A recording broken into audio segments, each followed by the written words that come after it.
Bonjour et bienvenue sur le plateau de Gênes. J'accueille pour débuter cette matinée Gaëtan Muller, président de l'Asvel depuis 2014. Vous êtes aussi l'associé et l'ami d'enfance de Tony Parker qui malheureusement n'a pas pu faire le déplacement ce matin.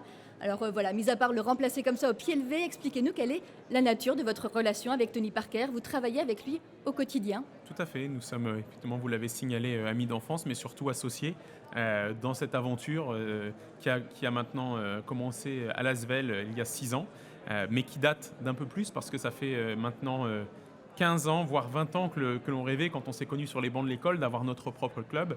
Et aujourd'hui, c'est chose faite avec ce club du LDLC Lasvel qui a été champion de France, double champion de France l'an dernier, en 2019, et qui aspire dans les années à venir à devenir un des tout premiers clubs européens et en tout cas un des plus connectés. Vous êtes aussi, bien sûr, vous avez été un champion de basketball, du jeu au rêve de tenir un club. Pourquoi ce rêve? Qu'est-ce qui vous a séduit dans le fait de manager un club?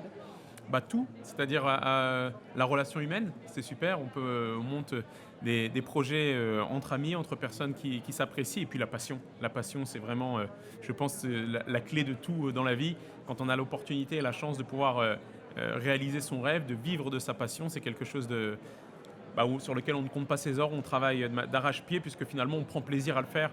Et c'est ce qui nous a motivés avant tout, essayer d'avoir un club et de l'emmener le plus haut possible. C'est l'objectif au quotidien. C'est une première marche qu'on a franchie au niveau national et qu'on espère franchir maintenant au niveau international. Voilà, le pari est en passe d'être gagné finalement avec l'Asvel. Oui, en tout cas, on travaille tous les jours. Je pense que se dire que c'est en passe d'être gagné, il faut surtout se dire qu'il faut réussir à, même si on l'atteint, à être constant. Je pense que c'est vraiment ça dans la vie, dans tout ce que l'on peut entreprendre. Être capable d'être présent dans la durée, c'est ce qu'il y a de plus dur. Et on essaie de ne pas forcément faire un coup, mais justement d'être là et de perdurer. Et tout ce que l'on met en place est mis en place pour ces raisons. Et je suis ravi aujourd'hui d'être dans cette conférence et dans ce forum Gen, parce qu'on apprend toutes les choses connectées, digitales, et tout ce que demain sera l'avenir évidemment du sport et sur lesquels nous, c'est des sujets que l'on travaille et sur lesquels on réfléchit au quotidien. Alors on va parler dans un instant de la digitalisation du sport, mais avant j'aimerais revenir sur un projet que vous mettez en œuvre avec Tony Parker. Enfin, c'est plus qu'un projet puisque cette école a ouvert ses portes l'an passé, la Tony Parker Adequate Academy à Lyon. Donc elle vient de faire sa deuxième rentrée. C'est à la fois des études de sport-études basket, mais aussi d'e-sport, accessible dès la classe de seconde. Déjà, à qui se destine cette école? À quel type de profil? En fait, à tout le monde. C'est très particulier. En fait, cette académie, elle nous tient à cœur depuis un bon nombre d'années. Et la plupart du temps, quand on en parlait, les gens nous disaient « mais c'est une académie, mais en fait, c'est un centre de formation amélioré. Vous faites venir des jeunes que vous avez sélectionnés et puis ils auront l'opportunité de pouvoir jouer. » Et la réponse est non. La réponse, c'est que je suis passé par un centre de formation. Tony Parker aussi a été formé à l'INSEP. La réalité, c'est que 95% des jeunes qui rentrent dans un sport collectif en centre de formation ne seront pas basketteurs ou basketteuses professionnels. Donc, à travers ça, notre idée, ça a été de construire quelque part une unité de lieu, un site où, quoi qu'il arrive, notre promesse, ce n'est pas forcément d'être basketteur ou basketteuse professionnelle. Bien évidemment, ça reste l'objectif numéro 1, mais c'est surtout de promettre, venez dans notre académie et vous obtiendrez un job. Et finalement, tout le cursus, toute la réflexion est autour de cela, à savoir l'unité de lieu, donc j'en parlais, hébergement, restauration, centre d'entraînement, mais aussi école. À travers Acadomia, on a des cours privés et des professeurs qui se déplacent pour suivre de la seconde à la terminale, voire au post-bac, puisqu'on a un master autour de l'économie du sport qui est mis en place avec EM Lyon. Donc tout ça est fait pour accompagner le sportif dans sa passion. Et en fait, l'idée, c'est simple, c'est de dire ça se destine aux gens qui croient en leurs rêves et qui veulent accomplir leurs rêves. Aujourd'hui, moi j'ai 4 enfants, 2 garçons, 2 filles.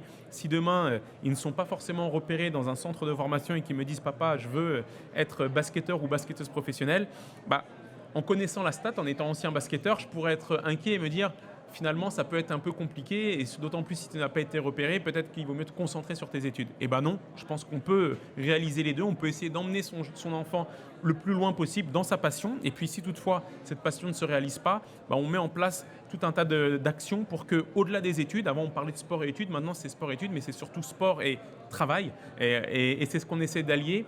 On a d'ailleurs le groupe Adéquat, c'est pour ça qu'on parle de Tony Parker Adéquat Academy. Le groupe Adéquat qui est un groupe autour du travail temporaire et complet et qui permet à l'intérieur même de l'académie d'avoir une agence qui travaille entre guillemets pour le sport et pour faire le lien entre ces sportifs qui sont encore à l'école ou qui sortent de l'école, voire qui viennent de finir aussi leur carrière, et le monde du travail. Et c'est à travers cela qu'on essaie de créer cette relation, de faire quelque chose de fort. On a connecté aussi les entreprises, petites, moyennes et grandes, pour leur permettre de pouvoir avoir accès à ces jeunes, parce que finalement, à travers le sport, je pense qu'il y a d'autres valeurs, les valeurs de résignation, de capacité de rebondir, de se battre, de capacité de rebondir à l'échec et l'envie de se dépasser, qui sont bien évidemment utilisables dans le sport, mais qui sont aussi utilisables dans la vie au quotidien et sur lesquels les chefs d'entreprise peuvent être intéressés, bien évidemment. Donc une formation très complète avec beaucoup de valeurs là derrière. Néanmoins, elle coûte entre 25 000 et 39 000 euros, d'après ce que j'ai lu sur votre site. N'est-ce pas réservé à une élite? Non, alors tout d'abord, ce n'est pas simplement l'école, c'est l'école, l'hébergement, la restauration, l'équipement complet. Et puis, on a la possibilité aussi, on organise des bourses. On a des bourses qui permettent à ces jeunes de pouvoir venir chez nous. Et en fait, très sincèrement, le sujet, il est bien évidemment financier, vous avez raison de le signaler, parce qu'on ne peut pas offrir gratuitement à tout le monde ce genre de choses, ce n'est pas possible. Par contre, la clé pour venir chez nous, c'est la passion. Vous passez un entretien et vous expliquez votre rêve, vous expliquez pourquoi vous êtes là, dans quel objectif, et c'est la manière dont vous nous montrerez, entre guillemets, votre détermination qui fera que vous serez pris ou pas, et qui, parfois, pour ceux qui n'ont pas forcément les moyens, vous pourrez bénéficier ou pas d'une bourse, voire même de Tony qui, de temps en temps, peut être amené à aider directement des jeunes auxquels il croit. D'accord. Alors, l'autre filière de cette école, c'est une filière d'e-sport. En quoi cette filière vous tient-elle à cœur? Pourquoi l'avoir mise en place? Tout d'abord, j'en parlais tout à l'heure, on a un partenaire à Lasvel qui est notre partenaire Namer, LDLC. Donc c'est ce groupe de high-tech qui vend l'ensemble de composantes high-tech et est très engagé dans le e-sport. Et on a eu cette volonté de rassembler nos forces pour finalement créer une école un peu particulière avec à la fois cette école de sportifs et à la fois cette école de passionnés de jeux vidéo. Et c'est quelque chose qui marche bien parce que finalement on connecte aussi deux mondes autour du digital et on s'aperçoit que les choses fonctionnent plutôt bien parce qu'on a une recrudescence au niveau des inscrits et on en est très fiers. Le jeu vidéo, à ces tournois, ces équipes, ces champions, pour vous, c'est deux disciplines que l'on peut véritablement comparer, le sport et l'e-sport? Oui, on peut le comparer, mais d'ailleurs, quand vous dites sport, il faut savoir qu'aujourd'hui, on a mis cela en place dans le basket qui est notre sport de prédilection, mais on envisage très fortement de pouvoir l'ouvrir à d'autres sports, voire aussi au sport olympique, parce que c'est un vrai sujet, que ce soit pour les hommes ou les femmes qui défendent notre pays et qui se battent pour avoir une médaille tous les 4 ans. Il faut savoir que les revenus ne sont pas toujours ceux que l'on peut voir dans d'autres sports, justement, et cette idée de pouvoir connecter avec un travail et la possibilité de continuer son sport, c'est des choses que l'on a envie de faire avancer. Tony est très impliqué dans les Jeux Olympiques, on le sait, et il a envie justement à l'orée de ces JO 2024 de pouvoir mettre en place quelque chose de nouveau et bien évidemment donc dans cette partie sport olympique, mais aussi dans le handisport qui est quelque chose qui nous touche tout particulièrement. Pour revenir au e-sport, y a-t-il des débouchés? On devient champion de sport, de e-sport, mais y a-t-il d'autres débouchés auxquels l'école forme? Je crois que oui. Alors, je ne suis pas un spécialiste, moi, du jeu vidéo. Pour autant, je crois qu'avec l'école, justement, LDLC, on a la possibilité de former à différents métiers. Je pense notamment au métier de codeur, qui est un métier qui se développe et qui est très recherché et dont LDLC est amené à rechercher. Donc, quelque part, LDLC aussi crée son académie et son centre de formation à travers cette formation. Donc, oui, il n'y aura pas que des champions de jeux vidéo, il y a aussi des gens qui recherchent un métier dans les nouvelles technologies et qui demain veulent se développer et se former à travers notre école. Alors la révolution digitale investit tous les secteurs de l'économie, y compris le sport. Vous venez de donner une conférence ce matin concernant les arénas connectées. En quoi, pour vous, l'avenir du sport doit être aussi digital? Je crois que bien qu'on puisse être inquiet par la digitalisation et justement le côté éloignement de l'humain dans ce mot, Moi, je crois plutôt que le digital et les nouvelles technologies doivent être utilisées au service de la proximité et de l'humain. Et je pense qu'à travers ça, l'expérience client, à travers le rapprochement des personnes et des cultures, on a une opportunité là vraiment très forte qui peut à la fois servir bien évidemment le club, mais aussi les gens et le divertissement. Donc c'est l'objectif, je pense, de l'avenir et faire en sorte que les gens puissent mieux communiquer, mieux s'apprécier, passer du temps ensemble et de manière différente et faire vivre différentes expériences. C'est l'objectif quelque part de ce sport connecté, de ces enceintes connectées.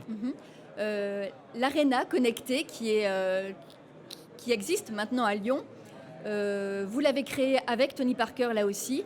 Expliquez-nous un petit peu ce projet-là. Qu'est-ce qu'une Arena connectée? Quelle est la plus-value de ce genre de salle? Alors, tout d'abord, je tiens à préciser, on a l'académie qui est déjà créée et qui est elle-même connectée et la salle, l'Arena, qui est en association avec Tony et avec Jean-Michel Aulas, c'est le club de l'OL, est en cours de construction. En cours de construction, oui. D'accord.